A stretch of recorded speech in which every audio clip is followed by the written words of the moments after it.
Jack of all trades, master of none. Ever heard that one? Is it really better to be a master of just one thing? Let's talk about it. Mastering anything takes time. They say it takes 10,000 hours to master a skill. Maybe this estimation is too rough, but the exact number doesn't matter. The point is, real mastery takes effort and dedication. But what happens when you have multiple passions and want to explore them all? Can you balance them, or does it mean spreading yourself too thin? If you're like me and want to explore multiple interests, the dilemma becomes real. How do you juggle them, and should you in the first place? You risk not mastering anything at all. I personally want to build my business, get a degree, improve my physique, learn a new language, and try new habits like calisthenics and surfing. But it feels like I'm kind of moving in different directions at once. When I lived in Russia, we used to say, if you run after two hares, you will catch neither. In this video, I'm gonna show you how to manage multiple interests without feeling overwhelmed. We'll talk about how to be intentional, about how you spend your time, how to reassess your interests, knowing when to let go of something that no longer serves you, and finally, we'll talk about the idea that will help you shift your attention between interests over time without feeling guilty about it. You know, for the longest time, I refused to believe that doing everything was impossible, telling myself I could master every skill, explore every hobby, and make time for everything. But then I realized that's not the point of life. And honestly, if we were immortal, where would the urgency come from? What would be the point of trying so hard if you always had extra time to get around to that important thing? It's scary for sure. Thinking about the limited time we have can be quite overwhelming. And I'll admit, it gets to me too, more often than I'd like. But that sense of urgency is also what motivates me to prioritize and to focus on the things that I can control. But how do we actually make the most of the time we have?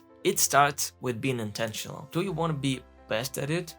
Or are you just doing it for fun and relaxation? The goals you set for each interest will shape how much time and energy you want to put into it. Basketball has always been more of a fun, social thing for me. Just hanging out with friends, shooting hoops, and staying active. But one day, I got invited to play against a semi-pro bowler. He was older and way out of his prime, so I didn't think too much of it. I figured it'd just be like any other game with my friends. But man, I was dead wrong. The moment he stepped onto the court, it was clear we weren't playing the same game. His skill level was something else entirely, almost unreal. No matter what I tried, I couldn't guard him. None of us could. I was just outclassed on every level. And if I was serious about basketball and wanted to truly excel, I would have needed to invest much more time into it, hours of practice, training and focus. But when you recognize that this particular habit is just for fun and doesn't require that level of dedication, you gain so much clarity on where to actually spend your time.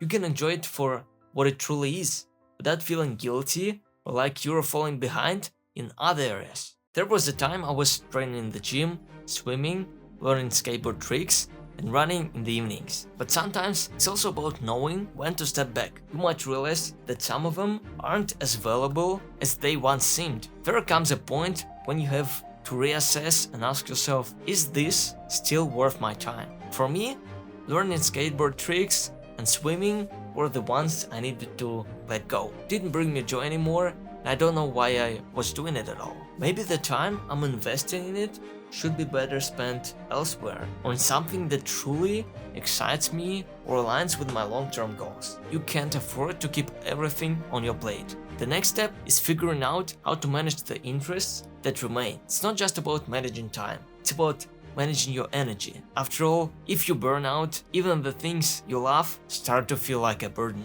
You can't grind every minute of your day, no matter how much you want to. I can't count the number of times I've seen it in movies. The heroes sacrificing everything, going all in, pushing through sleepless nights just to achieve their goal. Like it's the only way to truly make it. And I'll admit, for a while I bought into that. I thought if I wasn't hustling every second, I wasn't doing enough. But here's the thing, I wasn't ready for that kind of life, and honestly, I don't even want it. I tried to power through, thinking rest was for the weak. I convinced myself that constant hustle was the only road to success. And you know what happened? I hit a massive wall. The kind of burnout that took weeks to crawl out of it. I realized that sacrificing rest and balance for those short bursts of productivity was only setting me up for long-term burnout. And that's not what I want. I want balance, a life where I can work hard, yes, but also rest, recharge, and enjoy the journey without constantly feeling like I'm running on empty. People like David Goggins might be able to push themselves to extremes, but most of us, I believe, won't be ready to do that.